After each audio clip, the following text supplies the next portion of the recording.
Vamos a hablar de Juan de Grijalva, que es el que realmente, el personaje del que estamos celebrando los 500 años entonces de la llegada al territorio que ahora llamamos México. Este es el retrato más antiguo de Juan de Grijalva del siglo XVIII, ni siquiera sabemos cómo era él, es decir, hay descripciones, sabemos que era un muchacho de 27 años, bueno, un hombre de 27 años ya en esa época, pero realmente no tenemos una idea muy clara sobre esta iconografía. Fue que se empezó a construir su imagen. Así es la historia. Bueno, aquí están enumeradas las 18 fuentes y le platicaba a nuestro cronista de Cancún ahora el problema que significa cómo la historia desde un principio fue tergiversada. ¿Qué pasó? Cortés tenía que justificar su acto de rebeldía ante Diego Velázquez y desde un principio todas las lecturas que hay sobre Grijalva y sobre Hernández de Córdoba son menospreciativas. ¿Por qué? Porque no podía Cortés permitir que se alabara o se halagara o se dijera algo bueno sobre un trabajo que había hecho Diego Velázquez y que le daba los derechos. Realmente, si partimos de un análisis muy frío, Diego Velázquez sí tenía los derechos sobre el territorio mexicano, es decir, los derechos en la concepción española del siglo XVI.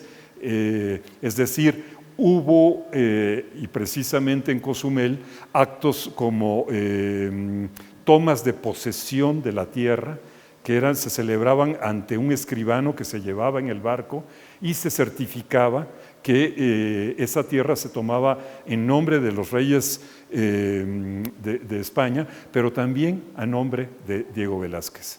Entonces aquí empezamos a entrar en un territorio donde comienza a manipularse la historia y muchos de los que escribieron eran realmente también amigos o fueron favorecidos por Cortés, entre ellos Bernal. Entonces tampoco podemos perder de vista que hay una parte subjetiva en la construcción de la historia. A mi modo de ver, de todos los cronistas que van a ver ustedes y que van a poder leer ahí, el que más, tal vez el que más se acercó a la verdad fue Las Casas. Las Casas es justo el parteaguas. Yo podría decir que hay dos bloques de historiadores, los que van desde 1518, que comienzan con las instrucciones de Velázquez, como les decía, hasta la publicación de Las Casas, y a partir de Las Casas, en la década de los 60 de ese siglo, comienza la segunda parte de aquellos que siguen a Bernal Díaz del Castillo. Entonces, estos dos grupos, acuérdense que el libro, incluso el libro de Bernal, es una respuesta al de López de Gómara, que según él había desvirtuado los hechos. Entonces, hay mucha construcción aquí tramposa, yo llamaría. Por eso creo que confrontar las 18 fuentes fue un ejercicio muy interesante de miradas cruzadas. Con ello, entonces, pues digamos, tenemos el final con el último libro que cito yo, que es La monarquía indiana de Torquemada, que sin embargo ya a su vez estaba tomando muchos datos de los anteriores cronistas. Con esto se llega entonces a la construcción de un mundo de fantasía. Realmente estamos en un imaginario muy interesante en el siglo XVI.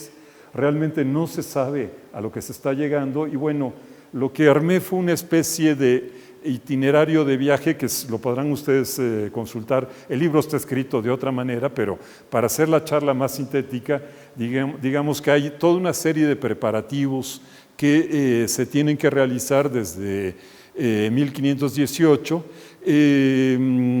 ceremonias muy interesantes que se citan en el libro.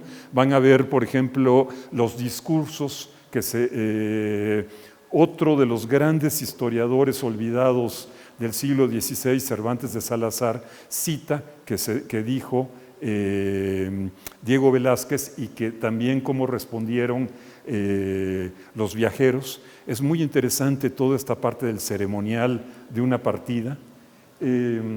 Cervantes de Salazar, pues lo conocemos mucho por sus descripciones de la Ciudad de México, pero realmente yo no lo había visto tan citado en su parte de hablar de esta historia tan temprana de la Nueva España. Bueno, y el otro protagonista de esta historia pues es Diego Velázquez, un hombre muy astuto, un hombre realmente complicado, yo diría, un hombre, un hidalgo que llegó pobre y se luchó y le hizo una trampa al hijo de Colón. El hijo de Colón heredó el título de almirante de las Nuevas Tierras y realmente Diego Velázquez lo que hace es traicionar también a Diego Colón y quedarse con el dominio de Cuba. Esto hace que entonces tengamos a un hombre que ya está manejándose en el mundo de la intriga del siglo XVI y que fácilmente podemos, y lo vamos a ver en el libro nada más como mención, cuando lean ustedes el capítulo sobre Hernández de Córdoba, van a ver cómo al parecer Diego Velázquez trató de chantajear y de comprar los derechos de la conquista que había adquirido Hernández de Córdoba. Hernández de Córdoba desafortunadamente se murió a consecuencia de las heridas que sufrió en Champotón, pero Diego Velázquez se apropió de estos derechos y lo que cuenta Las Casas, por ejemplo, él conoció, Las Casas conoció directamente. Por eso yo digo que tal vez el historiador más cercano a la realidad conoció y fue amigo de Hernández de Córdoba, de Juan de Grijalva y también de Diego Velázquez. Entonces realmente pudo entender lo que pasaba. Bueno, ¿qué estaba pasando en Cuba? Pues como saben ustedes, Cuba con población taína rápidamente fueron usada la mano de obra para las minas, para las industrias, sobre todo comienzan los cultivos. Hay algunos libros que hablan que esta experiencia que se replica en Cuba ya se estaba haciendo en otras islas, que la colonia realmente empieza en las Baleares, en España, con el cultivo del azúcar, por ejemplo, y la obtención de otros colorantes, que vamos a ver que es otro tema. Pero bueno, todo esto va a ser entre la minería y estos cultivos que la población empiece a disminuir. Era tan dramático este caso de las poblaciones taínas y el sojuzgamiento que se habla de que muchos de ellos se suicidaron o que preferían, por ejemplo, las madres preferían abortar con tal de no tener hijos esclavos como los que estaban teniendo en este mundo de las primeras décadas de una colonia en Cuba. Por ejemplo, estas es las escenas del cultivo del añil. El cultivo del añil también fue muy dañino, y no solo fue dañino en Cuba, también en el área maya. Por ejemplo, tenemos datos de que muchas quejas, sobre todo a lo largo del siglo XVI, de que como se tiene que cultivar en el mismo ciclo que el maíz, los campesinos tenían que abandonar sus cultivos, con lo cual disminuía su capacidad de mantenimiento. Entonces que había grandes mortandades derivadas precisamente del cultivo del añil. Finalmente, ¿cómo funcionaba pues este mundo? La primera parte de la conquista es por las corrientes marinas, es a través del Caribe. Entonces hay que entender por qué entonces Cuba y Santo Domingo se vuelven las partes más importantes en estas primeras 2 décadas del siglo XVI del mundo americano, y por las corrientes marinas la península de Yucatán se pone realmente como un obstáculo natural entre la circulación. Como ven ustedes, la corriente del Golfo bordea la península y entra ya al seno del Golfo de México. Esto, digamos, fue la ruta que se siguieron por las embarcaciones, pero nos habla entonces de cómo fue el proceso de los recorridos.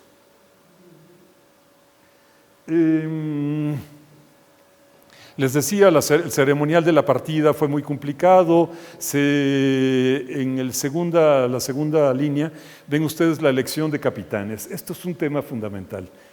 Uno de los grandes problemas de Juan de Grijalva era del mismo pueblo que Diego Velázquez. Y según muchos cronistas eran parientes, no lo eran. Lo que pasa es que en esa época, igual que en mi nativo Campeche, por ejemplo, yo les decía tíos a los amigos de mis papás, sin tener realmente un parentesco. Esta costumbre, digamos, muy de pueblo, pues es muy probable que haya sido la que pasó con Juan de Grijalva, ellos entonces naturales de Híjar. Entonces Diego Velázquez escoge al más joven de los capitanes que había, pero tal vez confiando muchísimo en que era alguien, pues como se decía la palabra de esa época es muy bonita, deudo, para referirse a pariente. Entonces, como era su deudo, entonces lo escoge, pero el problema está en que hay otros parientes que son muy incómodos, otros capitanes que van a ser muy incómodos. Pedro de Alvarado. Escogen como él iba a salir con 4 embarcaciones y entonces le ponen como segundos a Pedro de Alvarado. Pedro de Alvarado, ustedes lo conocen, pues uno de los personajes más polémicos y más agresivos en la conquista, realmente un gran destructor de poblaciones. Francisco de Montejo, este es un detalle de la casa, de la fachada de Montejo en Mérida, que representa precisamente a Francisco de Montejo, tampoco una perita en dulce, aunque a él no le va tan bien.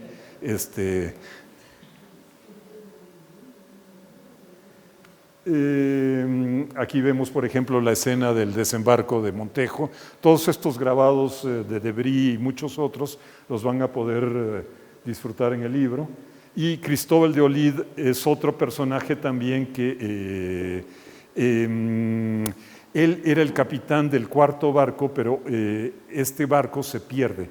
Entonces nunca llega, o no llega con la expedición de Grijalva. Sin embargo, Cristóbal de Olid se queda por allá navegando y no sabemos qué haya hecho. Este es uno de las incógnitas más interesantes de la historia, es qué pasó con Cristóbal de Olid, porque Cristóbal de Olid hasta fines de octubre, es decir, estamos hablando que en abril salieron de Cuba, hasta fines de octubre no había regresado a Cuba. Entonces es muy probable, se dice, que estuvo también siguiendo la ruta de Grijalva buscando a las embarcaciones. Pero realmente no tenemos ninguna crónica, nadie habla de qué pasó con Olid, pero sí regresó. Regresó, por cierto, para apoyar a Cortés en la conquista, y como saben ustedes, al final traiciona al propio Cortés, se alía otra vez con Velázquez y Cortés le manda a cortar la cabeza. Todos amigos, ya saben. Bueno, pues el último punto que se toca en Cuba es esta punta de Huaniguanico, que es el cabo más oriental de Cuba, y de allí salten las expediciones. Van a ver en el libro también que es muy interesante cómo se habla de todo un ceremonial que se hace, que es que se cortan los cabellos, todos se cortan los cabellos, porque Estamos realmente en la época de la transición de Carlos V. Carlos V llega con nuevas ideas y nuevas modas y probablemente una de ellas era la del cabello corto, más apropiado para la guerra. Bueno, la ruta natural entre Cuba y la península de Yucatán va justo, digamos, el paso más corto es hacia Isla Mujeres. Entonces, digamos, si bien fue la ruta que siguió Hernández de Córdoba, la ruta, yo diría, natural, en el caso de Grijalva hay una pequeña tempestad que hace que se derive más hacia el sur y llega a Cozumel. En Cozumel realmente pues hay una gran sorpresa para ellos.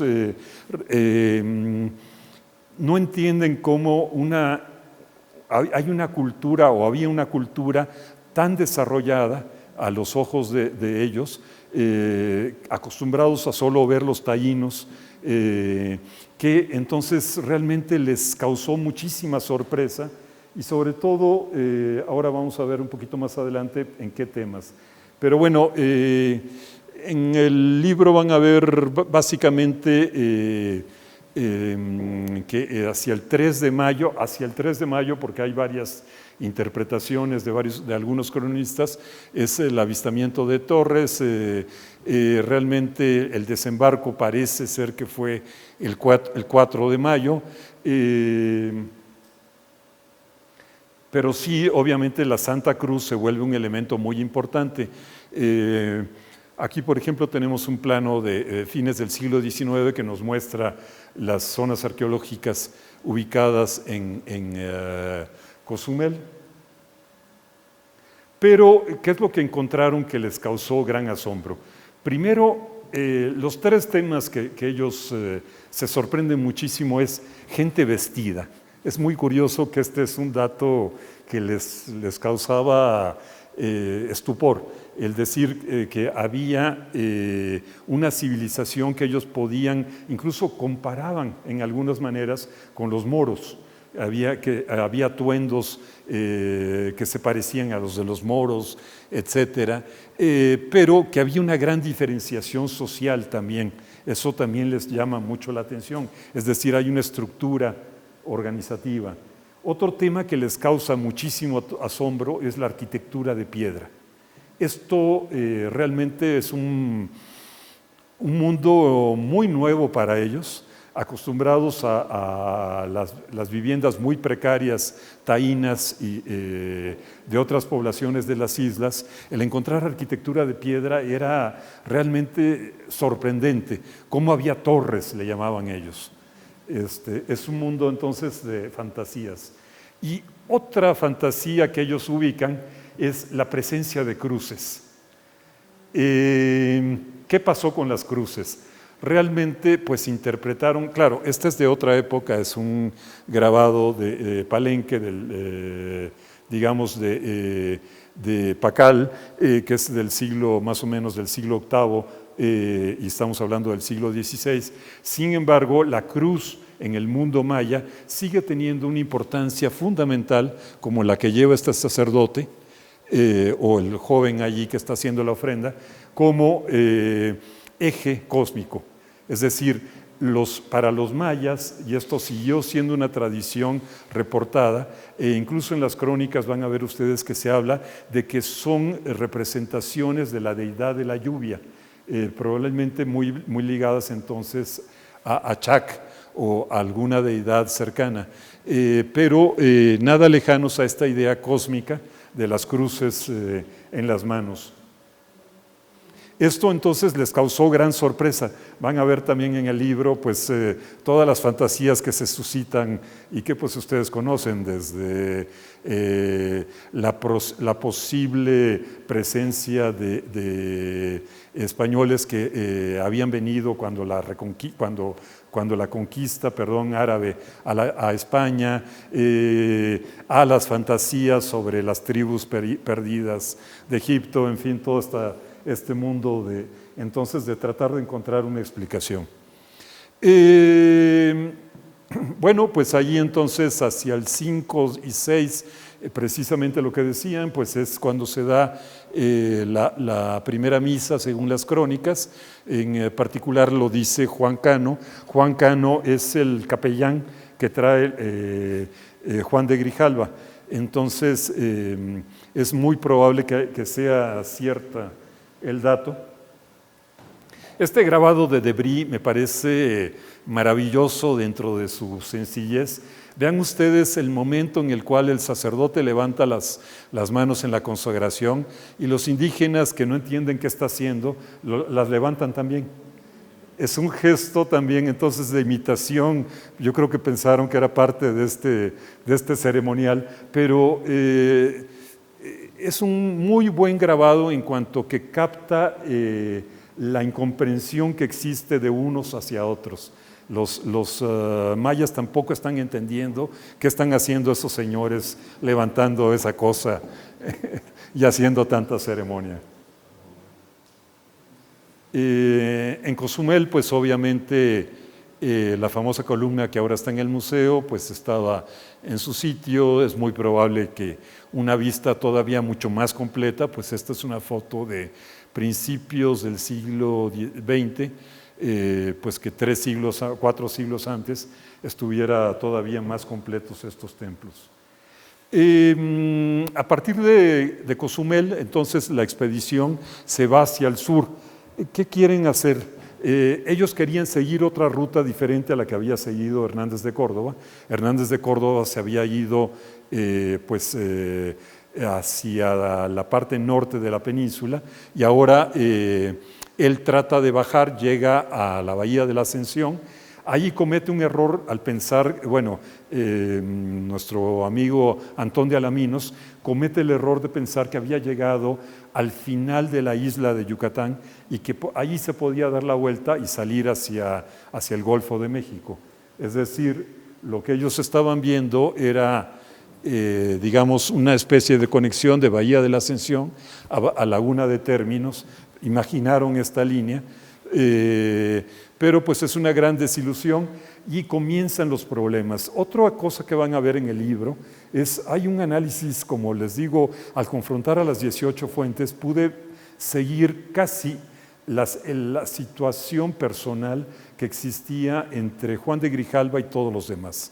Es increíble cómo alguien, un capitán, puede enemistarse con todos absolutamente en una embarcación. De veras que pueblo chico, infierno grande.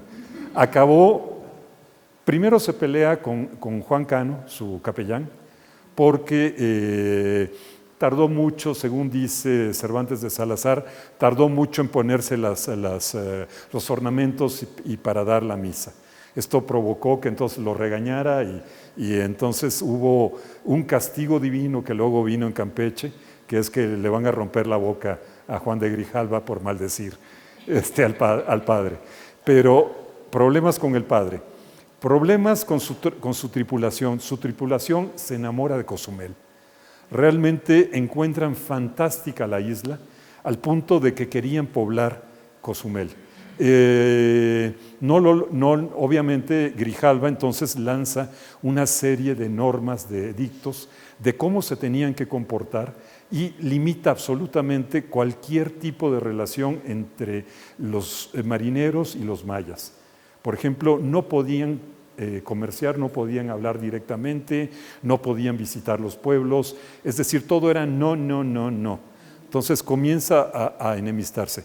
Luego, en la Bahía de la Ascensión se pelea con Antón de Alaminos y para que vean ustedes que no hay nada nuevo bajo el sol, Antón de Alaminos le renuncia.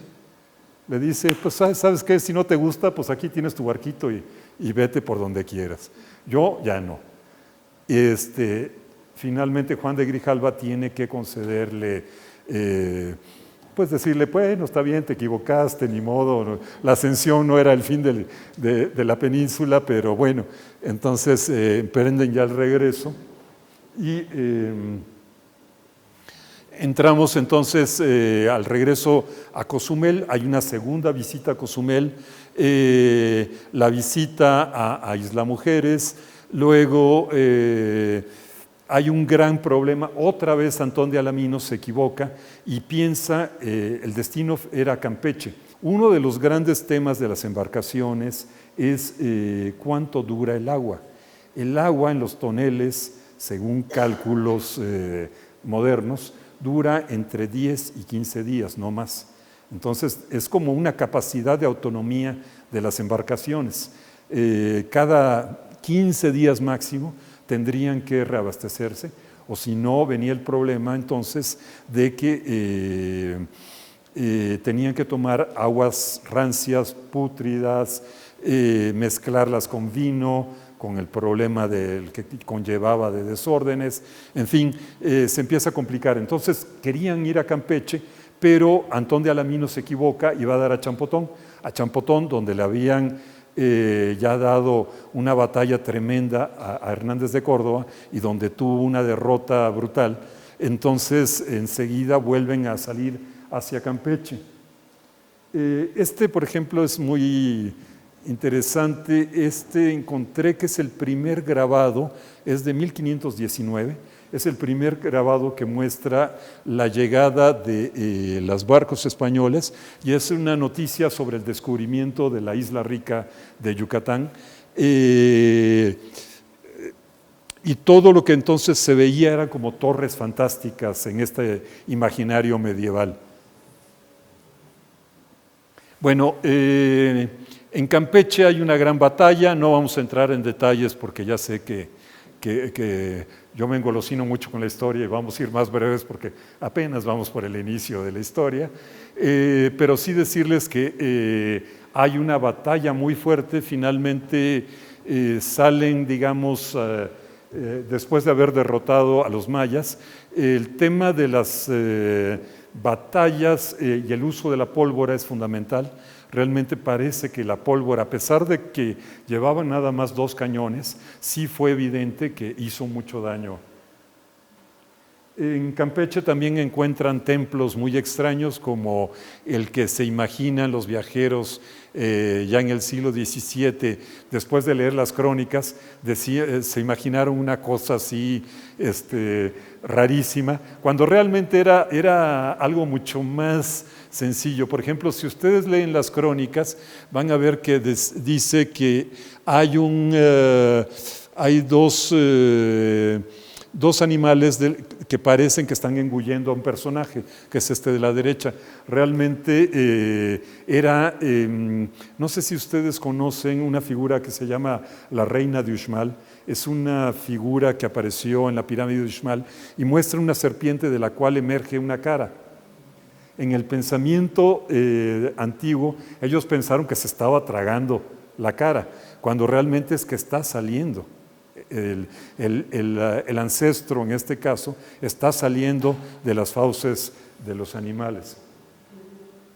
Bueno, las batallas, otra cosa que les llama mucho la atención a los españoles es que hay estrategias de guerra, es decir, los mayas tampoco eran tan dejados, estaban preparados para el combate.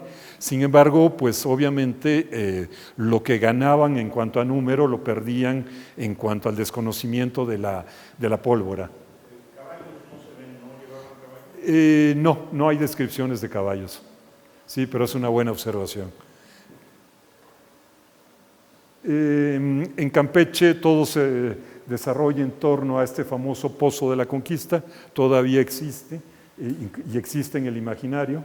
Bueno, después de toda esta derrota llegan, finalmente pasan Champotón lo evitan otra vez por el tema de Hernández de Córdoba y se van hacia la laguna de Términos. Allí encuentran un lugar que le llaman Puerto Deseado, porque encuentran que era maravilloso, era todo un vergel.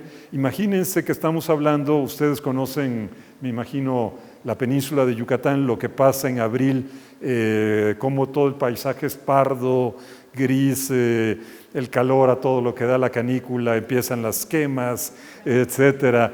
Entonces, llegar a estos lugares donde hay agua todo el tiempo y hay vegetación verde era una gran sorpresa.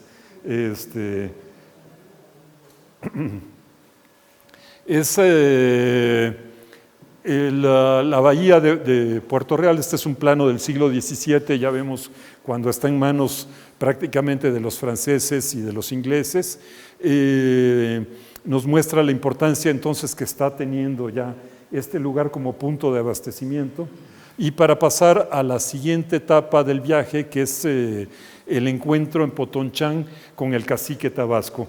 Otro de los grandes errores, yo sí comentaba con Fernando, nuestro cronista, sobre el problema de Bernal, es que Bernal escribió 50 años después de que pasaron los hechos.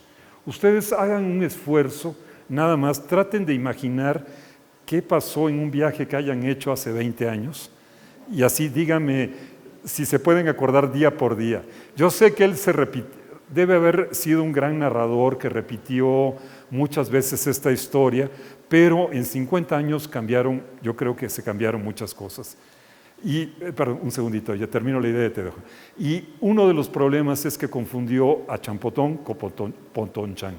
Perdón, ¿qué querías? Sí, yo he escuchado que él leyó unas crónicas, o sea, su memoria se basó en unas crónicas que alguien escribió y por eso, pues, como no le gustó la versión, pues se puso a escribir las que él vivió. Sí, la que no le gustó fue la de López de Gómara. Y sin embargo, López de Gómara creo que tiene varios aciertos. Cuando menos era mucho más fresca la historia que él contó, a la que Bernal, después de tantos años, redibujó. Y un caso clásico de errores de Bernal es pensar que Champotón y Potonchán eran lo mismo, cuando son dos ciudades muy diferentes. Una, digamos, todavía en la parte maya yucateca de la península, mientras que Potonchán es la capital de la provincia se me fue ahorita bueno, son los mayas vecinos que hablan su propio idioma y es tan diferente como pudiera ser el español del italiano o del portugués. Es decir, no son Acalán, perdón, la provincia de Acalán, disculpen el lapsus, pero es entonces la capital de Acalán. Bueno, aquí tiene un recibimiento, yo creo que la parte más brillante del viaje de Grijalva es cuando negocia con el cacique Tabasco y las descripciones hablan de que lo visten literalmente de oro. Es espectacular. Además, vale la pena que vean ustedes, hago una comparación de los regalos que recibe Grijalva. Hay muchos datos muy interesantes para los historiadores. Por ejemplo, actualmente estamos preparando en el Museo Nacional de Historia en el Castillo una exposición que vamos a abrir sobre el chimali. El chimali, el escudo que Maximiliano regresó a México, que es una historia muy interesante. De los regalos que Cortés lleva para Carlos V, que acaban en la corte de los Habsburgo, que acaban divididos, hay uno en particular, o dos, que se trajo Maximiliano, y tenía también la intención de traerse el penacho, nada más que no le alcanzó el...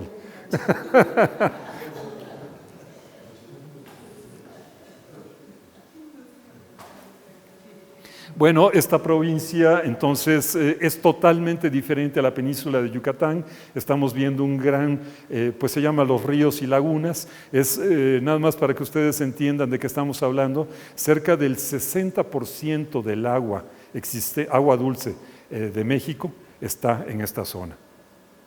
Es riquísima en vegetación y en agua.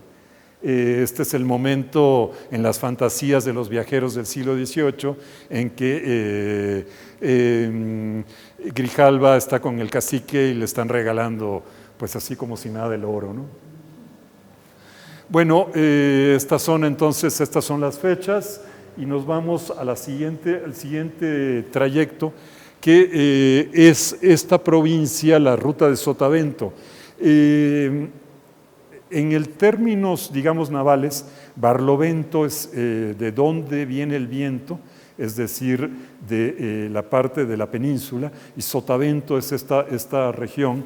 En Sotavento entonces se destacan los volcanes de los Tuxtlas, ahí están viendo esa zona, y una de las cosas que más les llama la atención es la presencia de montañas con nieve, y a tal punto que le llaman a la región, esto es un dato también muy interesante que sale del libro, la provincia de Yucatán se llamó en estos primeros momentos Santa María de los Remedios, y esta zona se va a llamar Santa María de las Nieves en las crónicas primeras. Santa María de las Nieves, hay toda una serie de fiestas porque llegan justo a la zona donde está el actual Veracruz. Hay noticias muy interesantes, por ejemplo, vale la pena en el libro que lean lo que Sahagún dice que pasaba en la corte de Moctezuma. Moctezuma no se chupaba el dedo, Moctezuma sabía que Grijalva ya estaba en la costa y Moctezuma mandó emisarios para que trataran con Grijalva y que lo conocieran y que le llevaran enseguida la descripción, a tal punto que hay unas descripciones muy bonitas, van a ver en el libro, de que se llevan los collares que les regalan, los collares de cuentas verdes, que eran muy preciados, pensaban que eran chalchihuites, pero eran piedras, eran cristales, cristales puros, cristales de Venecia o de Murano o de Sevilla también, que había otra fábrica de vidrio. Pero ellos, digo, en la concepción indígena, al conocer el vidrio tan complejo, pues pensaron que era una forma de piedra. Entonces, hay una descripción de que Moctezuma los guarda como parte del tesoro y dobla la guardia para proteger sus piedras verdes nuevas. Pero realmente es muy interesante que estaba al tanto y que manda fortificar la costa en espera de una posible llegada. Es importante nada más que sepan, bueno, que recordemos que hay 3 Veracruz. La de arriba es bueno, el desembarco de Grijalva y el de Cortés es en la zona de San Juan de Ulúa, pero cuando se funda la primera Villarrica es muy arriba, es por el rumbo de Laguna Verde, para que ustedes ubiquen. En Gardel, exacto. Y luego baja a la antigua, Veracruz Vieja, es la segunda capital, y finalmente hasta fines del siglo XVI se mueve a la actual Venta de Huitrón, que era la nueva Veracruz. En el Papaloapan no hubo ningún asentamiento, sin embargo entran, y allí hay otro problema. Qué bueno que lo mencionas porque hay otro gran problema. Pedro de Alvarado, que sabemos que se las gastaba solito, como les había dicho, odiaba al chamaco al punto de que se le revela y se mete al Papaloapan, y a ese punto se le llama Río Grijalva, por todavía. Entonces, en esta rebelión, Grijalva le tiene que poner orden, llama la atención a Alvarado, le manda que no puede despegar su barco del suyo, y esto va a hacer que finalmente llegue a una crisis que va a ser muy dañina, muy dañina. Tocaste un punto fundamental para Grijalva. Bueno, esta es la zona entonces donde vienen esta serie de encuentros, donde Moctezuma realmente entra en contacto con los españoles por primera vez. Aunque dice, según la iconografía, se atribuye esto a los ídolos de Tabasco, cuando lean ustedes las descripciones van a encontrar exactamente qué es la representación de lo que encontraron en San Juan de Ulúa. Realmente se debía llamar el grabado Los ídolos de San Juan de Ulúa. El desembarco entonces llegaron y todo tenían perfecto, habían enramadas, les daban comida, viene la descripción de que hasta tamales, parece que probaron también los tacos, en fin, sí les fue bien, aunque, por ejemplo, se habla de que cuando el primer encuentro es un viernes, que el padrecito Juan Cano prohíbe entonces que coman por el tema de la vigilia. Otro tema que es muy interesante es el regalo de las esclavas. Se piensa que Malinche fue el primer regalo. No, a Grijalva le dan la primera mujer esclava, una mujer que según dicen las crónicas era bellísima, vestida además como princesa, pero como les había yo dicho, había este pleito con Pedro de Alvarado. Juan de Grijalva hace uno de los errores clave en la política, y es a los enemigos hay que tenerlos siempre cerca. Siempre cerca, a un enemigo siempre cerca. Entonces, ¿qué es lo que hace Grijalva en este error? Decide separar las embarcaciones y que Pedro de Alvarado se vaya con todo el oro que ya le habían dado y con la muchacha, que se regrese a Cuba para darle noticias a Velázquez, pedirle además que le mande suministros y él quedarse a explorar. Es un error fundamental. Allí, como vamos a ver adelante, Pedro de Alvarado se encarga de deshacer literalmente a la figura de Grijalva en una forma de que cuando llega no quiere ni siquiera hablar Velázquez con él. Entonces, bueno, el tema es difícil, pero bueno, viene hasta dónde llega Grijalva. El punto más al norte que llega es a la bahía de Tamiahua. Ahorita van a ver ustedes dónde es. Es, digamos, esta partecita de acá. Esta curva que se da junto a la Laguna Madre, es una punta, allí se ve dispareja, se ve desunida, pero realmente es un paso muy pequeño, realmente es una digamos, casi una laguna cerrada. Parece que en este lugar encuentran grandes corrientes, empieza la preocupación de que ya no tenían suministros. ¿Qué se comía en los barcos, por cierto? Según las descripciones, había dos elementos principales, fundamentales.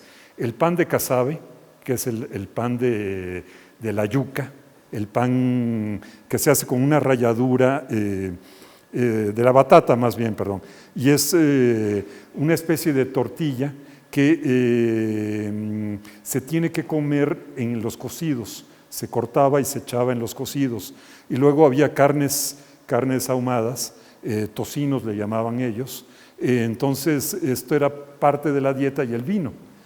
Cada uno de ellos tenía que recibir estos alimentos. Empiezan a acostumbrarse obviamente al maíz, pero no crean que todavía va a ser el favorito, sino que hasta que les agarre el hambre, como dirían en mi pueblo.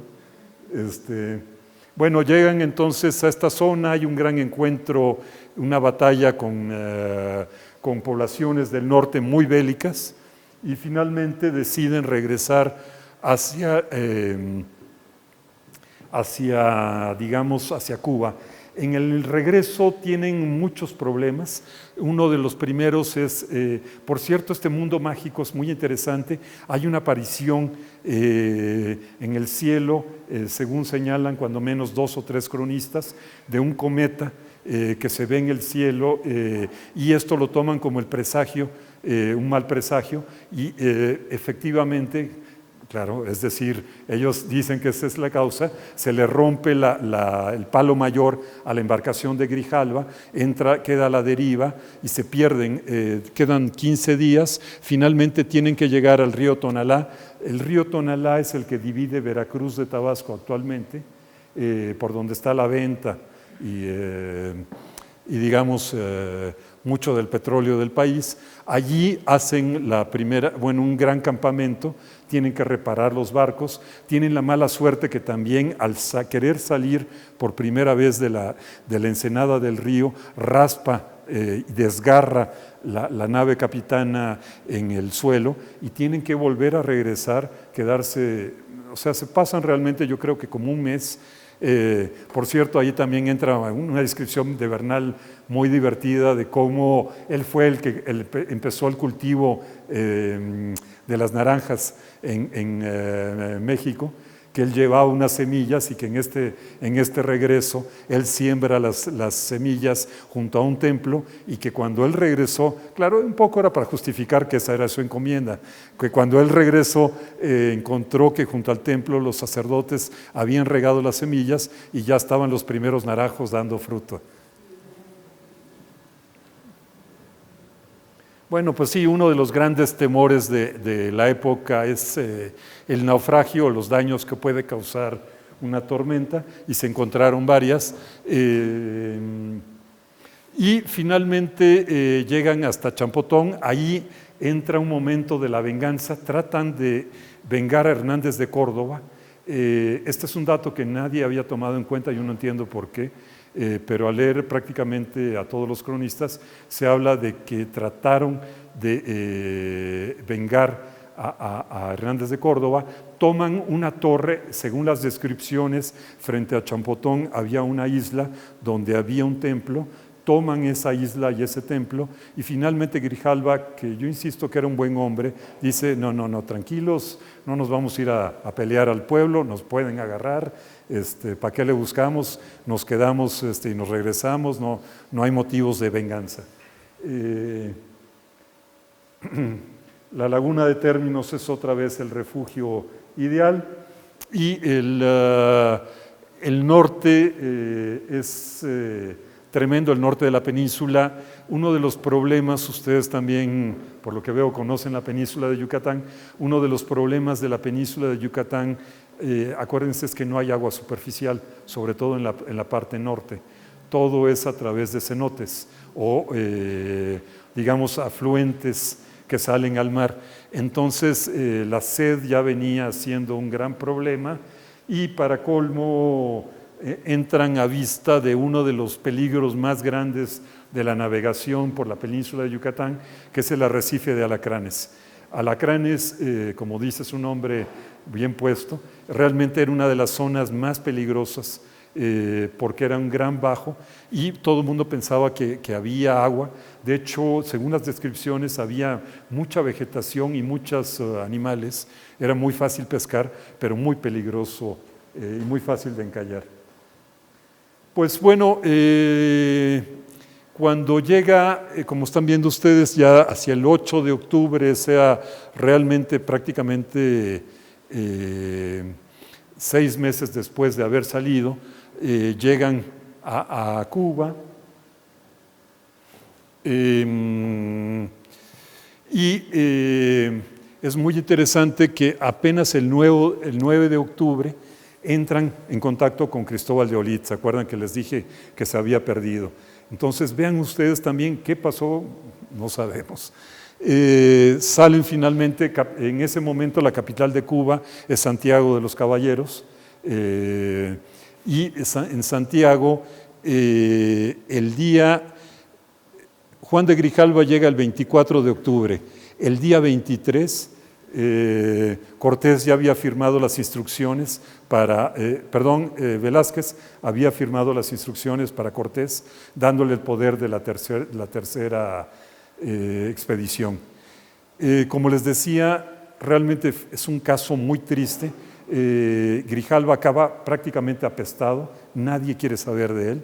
Acaba, según nos dice Las Casas, que lo conoció, como les decía, pobre, se tiene que ir a vivir en una de estas expediciones a la zona de Nicaragua, y finalmente allí en el 27 va a ser, en una rebelión indígena, va a ser acuchillado.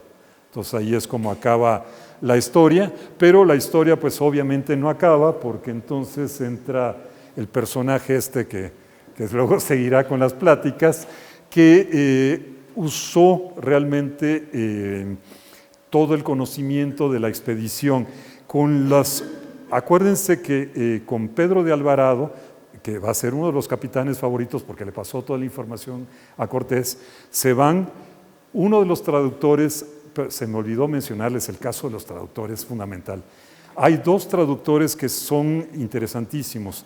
Todo el mundo también pensamos que Malinche fue la gran traductora, y no. Hay dos traductores que son dos indios que capturó Hernández de Córdoba en 1517 en la costa de Conil, en la parte, digamos, en la punta de Quintana Roo, en la punta territorial de Quintana Roo, y eran Melchor y Julián. Julián se quedó con Grijalva y regresó, se escapó en el río Tonalá. Es uno de los casos más interesantes porque él sí logra su libertad, pero Melchor, el otro indio, se regresa con Pedro de Alvarado, y en las instrucciones que Cortés le da Velázquez le da a Cortés, le dice: cuida a Melchor porque es el que te va a dar la información. ¿Y cuál es la información?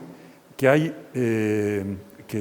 averiguaron que había en aquella época, seis españoles capturados por los indígenas, por los mayas de Quintana Roo.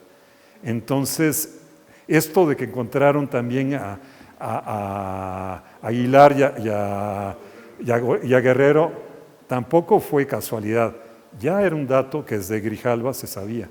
Otro dato que es muy interesante, nada más ya para acabar de decirles, es quién fue el que puso el nombre de la Nueva España al territorio. Durante mucho tiempo se pensó que había sido Cortés. Cortés, de hecho, en 1535, me parece, manda una carta al rey pidiéndole que se conozca el territorio como la Nueva España. Sin embargo, Grijalva es el primero que dice que había encontrado, cuando describían estas poblaciones y la arquitectura de piedra, muy emotivamente dice, y justo sobre la costa de Quintana Roo, dice: encontramos una nueva España. Es decir, encontramos una serie de poblaciones comparativamente tan desarrolladas como las que yo dejé. Es un dato muy interesante, entonces también que van a poder ustedes ver en las fuentes quién lo dijo.